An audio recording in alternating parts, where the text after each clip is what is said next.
Hi, Marty Duda here with another 13th Floor Music Talk interview. Today I talked to Anthonie Tonnon about his new album, Leave Love Out of This. Turns out Anthonie is the kind of guy who makes singing about toxic ammonia clouds sound romantic. Bring no history, bring no secrets with you. We will put nothing at risk. So congratulations on the album. Thank you. Thank you very much. Yeah, love. What's it called? Leave love out of this. Yep. It seems so. My understanding is it would seem to be a while to put this thing together. You've been working on it for several years now. So tell me why you've been working on it for so long. Well, I guess I started making it. Jonathan Pierce and I started recording it properly in 2017. Yep. And I guess I got diverted a little bit. And what became important to me became, I guess, something a little bit different. So we released the first single from the album, Two Free Hands. And it was around about that time that I got invited to make a show called A Synthesized Universe. Oh, okay. In Dunedin. And that was really revolutionary for me. That combined with the way that I was changing my process around kind of focusing on my New Zealand fans and running a new website and things like that. Yep. I kind of got tapped into this idea of an immersive show, of a show that was had a little bit extra to it. And after Synthesized Universe, I also through one of the songs on this record, Old Images, I kind of accidentally got interested in the New Zealand rail system. Yeah. And then so that led me to make a second kind of immersive show called Railland. And before I knew it, I'd sort of done 3 years of these Railland shows every summer. And so, I mean, ever since I was in my early 20s and starting out in music, the important thing for me was, do I have fulfilling work as a musician? Right. That's the only important question, really. And what I realized is that by having a process based around these immersive shows, I could actually fulfill that criteria and actually have a full-time living from music.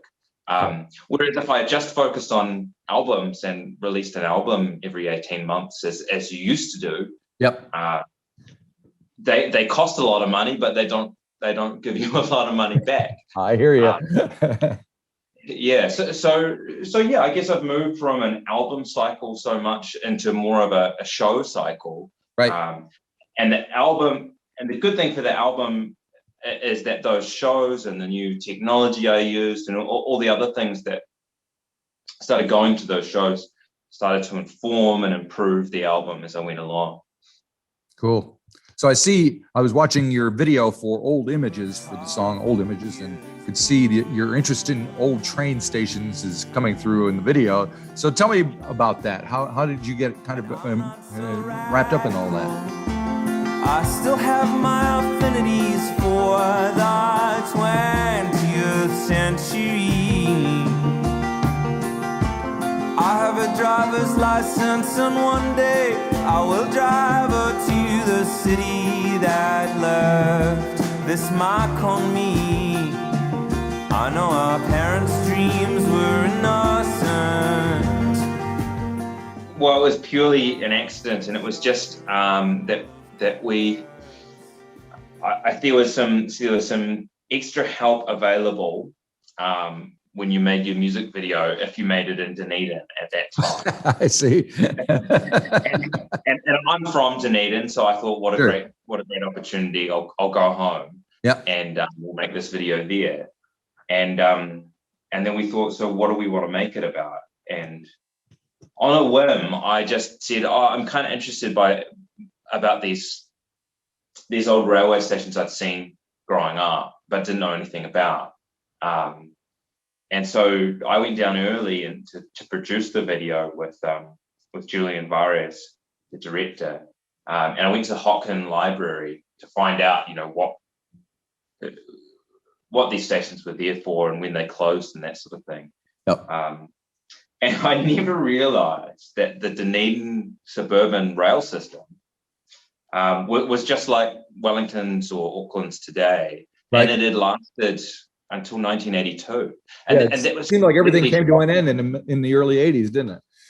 Yeah. So it was shocking to me because I guess I've grown up in a Dunedin where people believed that Dunedin was too small to have something like good public transport, where we had sort of infrequent diesel buses, and we just kind of believed that that's all there was and all there ever could be. Right. And so I guess the process of that, making that video, kind of it betrayed the massive lie, and so suddenly I was, for better or for worse, I was thinking about this quite a lot. And being a musician that goes on tour, Yep. I would turn up in other towns and I would duck into the museum and see what public transport services they used to have and compare it to what they had now. And almost always it was better. Yep. So I wanted to do something positive about it, though. I didn't want to just sort of bemoan the state of the present.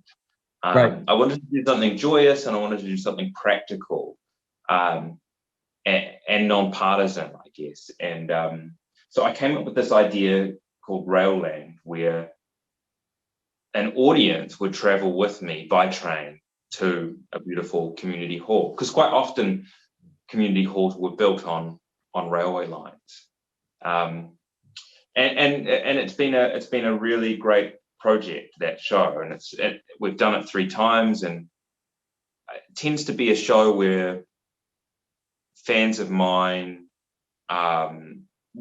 possibly the ones who know me a bit better than just a casual listen, and are willing to trust my crazy idea, Right. will meet me at a railway station somewhere, and we'll all travel together to a hall.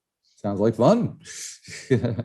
So what is the public transportation situation like in Dunedin these days? It looks like the Dunedin railway is still going in one form or another. The rail station, is it being used? Yeah, the railway station's being used. It's pretty unfortunate, actually, that because of COVID,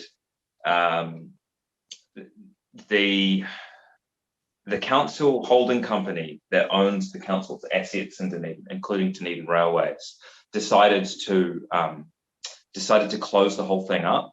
Right. I think possibly they did that in a bit too much haste. Right. They maybe expected a worse outcome, and they certainly didn't expect the boom in domestic tourism that we sort of got. But that's been a real problem for Railland, because the first 2 years we were able to charter Dunedin Railways trains. Go. So I'm hoping that Dunedin Railways can come back in full strength, but it's very hard when you mothball things. You mothball things with the idea that you're going to bring them back, but often what really happens is quite different. And I mean, Matoda Paper Mill.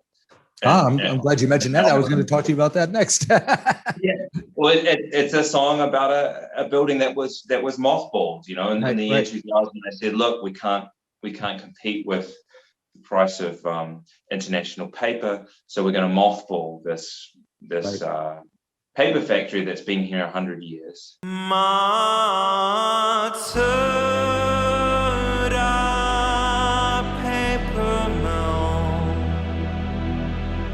Words are lost on this waterfall. If you search out the photograph, you will feel the power it held. I went over the bridge to bypass war. I saw a world we just failed to fight for. But of course, within 15 years' time, jobs never came back, and instead it was being used to store toxic waste. Right. I got to say, you made the words toxic ammonia cloud sound very romantic in that song. How did that happen? and you have a very lush sound all the way around on that. So tell me a little bit about music-wise what you were putting together with these songs. Yeah, well, I guess Matoda Paper Mill's an interesting one. Matoda Paper Mill came to me the quickest of the songs. It sort of took about 3 months, and whereas some of them took 1-2 years or more. Right. The musically, I guess Matoda Paper Mill, I'd originally been sort of writing with a sort of organ in mind, right. But through the process of this show, and particularly as at the time I was touring a synthesized universe, my focus was really on kind of spacey sounds and synthesizers, and the textures that I was making for that show, and which then translated onto this album. But we're looking for textures that were somewhere between organic and synthesized sound, to find some kind of meeting place where a string sound and an 808 drum beat can work together, right? Or a finger-picked guitar can somehow sit alongside a big saw wave synthesizer sound, and that was something that grew and expanded through live performance, and particularly a synthesized universe. And actually, Matoda Paper Mill, I finished at the prompting of my animator, Andrew Charlton, who worked on a synthesized universe, because I had told him I was thinking about writing something about the Matoda Paper Mill, and then Ian Griffin, who we also worked with, had taken this great photo of the paper mill for us. And Andrew said, I think you need to finish this song so that we can include it in the show. So it's really great. I really love the way that when it works well, live performance can feed into finishing songs or changing the sound of things, and changing the sound of your recordings. Right. Speaking of live performance, you have some tour dates coming up. Is that correct? Yeah. So we're starting in Queenstown, touring with a full band in September and October around New Zealand. Cool. Who do you got in the band? Anybody exciting? Anybody I know? Yeah, lots of exciting people actually. Well, of course, so Stuart Harwood has been in the band a really long time, even since Tonnon and the Finance Company days. Right. And so he's playing drums. We've got David Flyger, who's been in the band a long time, playing bass and synthesized bass. Right. And I should say, everybody's sort of being hybrid human robot musicians in this show. Not robots, but they're playing a mixture of electronic and organic sound. Yep. As well as Dave and Stu, we've got Steph Brown from Lips. Yep. Who's a really fantastic. She's been everywhere lately. Synthesizers and a Silver Scroll winner, so a really amazing songwriter. Yep. And then we've also got Sam Taylor, who I've toured with when I toured with Nadia Reid. Right, that's where I know him from. Yep, yeah. So you're on Nadia's label now, right? That's right. Yeah. So all makes sense. Yeah, which is great. It's it's really great. The longer I do this, the more you start to value those long running relationships that you have, and those collaborations, and these sorts of conversations that get continued over time. One moment here and there over years, it might be a conversation in a bar, or, the conversations that I've had with Sam about what we like about music and performance and things. And they're spaced out because we might not see each other for 6 months or something. And then it was just natural to get him involved on this tour. Cool. Or I met Steph Brown in a bar in New York when she was living over there, and I think I was there to play CMJ. So Right. so it's really interesting how you travel through time with people and you float in and out of different circles. And while we're name dropping, we should mention Jonathan Pierce, who produced the album, and everybody knows him now from the Beths. But of course, he was doing a lot of producing and session work before the Beths as well. So how did you and he collaborate on this record? Yeah, so I mean, we've worked together for such a long time now, and I mean, he produced Successor, of course, as well, our last album, and played in the band. And it was after Successor that he set up his own studio on K Road, and was recording a hell of a lot of bands and really getting innovative and putting in a hell of a lot of hours recording and all sorts of different approaches. When we started the album, we were both living in Auckland, and it was a simple bus ride for me down to his studio on K Road, and we would, try to track something and then, talk about the parts and that sort of thing. But maybe a year and a half into the process of making this album, Jonathan's band took off. Right, yeah, that happened. he essentially left the country and became a full-time touring musician. Yeah. And then I moved to Whanganui. And so we had to learn to create a distance-based process, but which was actually, in some ways, it was the intention all along too, because when we first started talking about this album, one of the problems I'd had in recording Successor is the problem of being sure. Sometimes it's really hard to be sure whether you've got the best sound or tone for your guitar or the best performance you can give, especially vocals, but even tracking keyboards or guitars and things. And it can be unhelpful sometimes to have those deadlines where you need to go to a studio and your engineer is there waiting for you, pressing the button. Right. And the clock is ticking. Exactly. And you're cognizant of wasting somebody's time. Yeah. But sometimes you have the horrible realization that where you're taking vocals and you're thinking to yourself, you know what, I reckon I could do this better after my next tour. Yeah. So Jonathan and I developed a process where he went and checked all my recording gear, made sure he was happy with all the preamps and the inputs and things. Yeah. And we settled on a couple of vocal microphones that we both liked. And I basically started recording vocals and vocals myself. And I would give him guitar and keyboard parts or drum machine parts.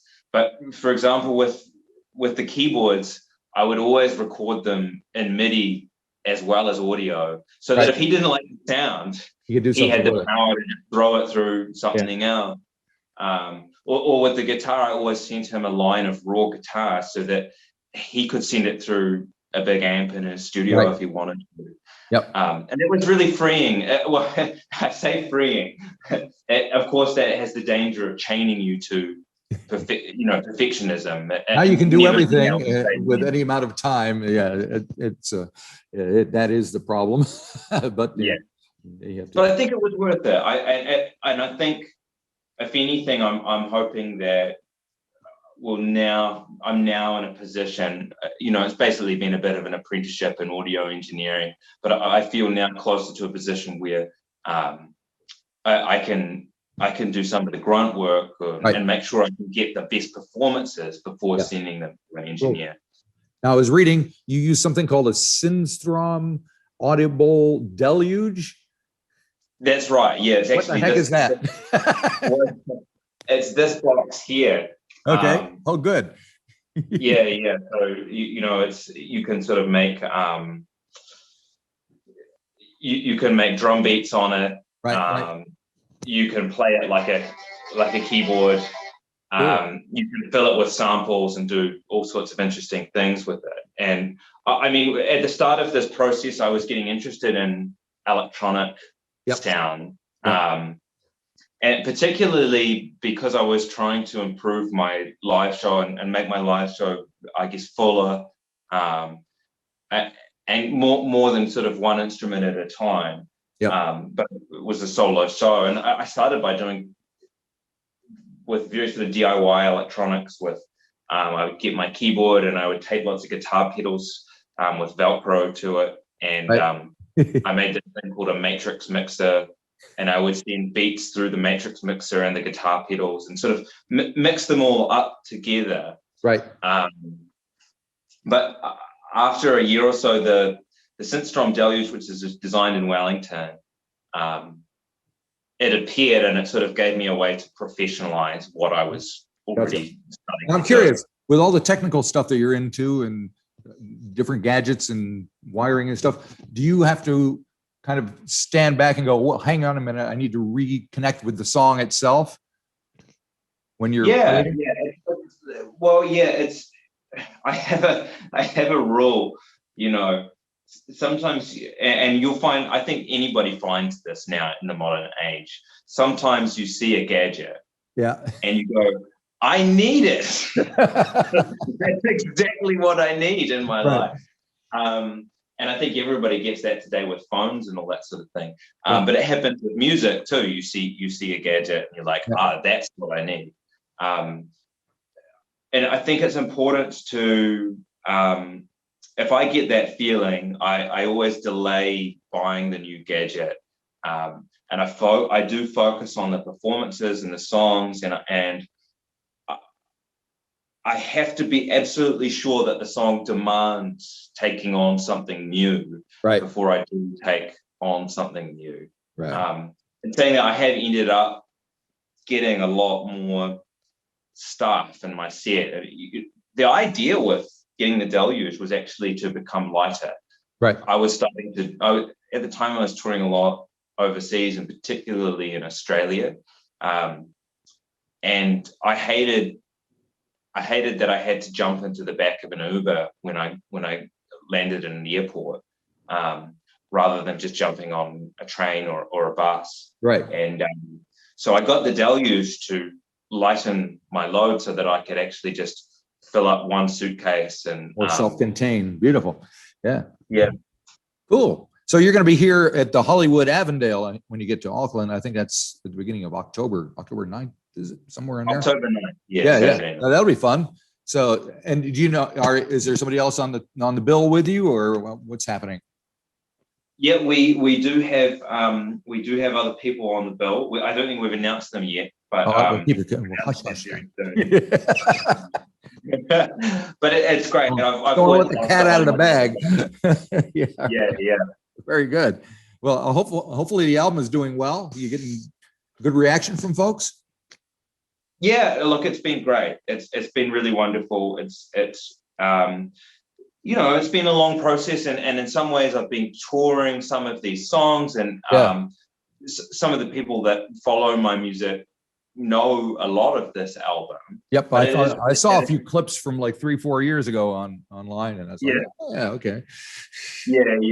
But it's really satisfying to present it as a work and as a world as well, to have Daniel Blackpool Alexander, the designer that I've worked with for a decade, to have him put together this world of the cover and the sleeve, and to finally see it on vinyl, and to create this little visual world around the album. It gives it a package to be processed in really well. Yeah. Fantastic. Well, we'll wrap it up for today. The sun's coming out now after the thunderstorm we just had, so it's a good sign. So thank you for spending time talking to me, and we'll see you when you get up here in October. Look forward to it, Marty. Thank you. Thank you. Bye-bye.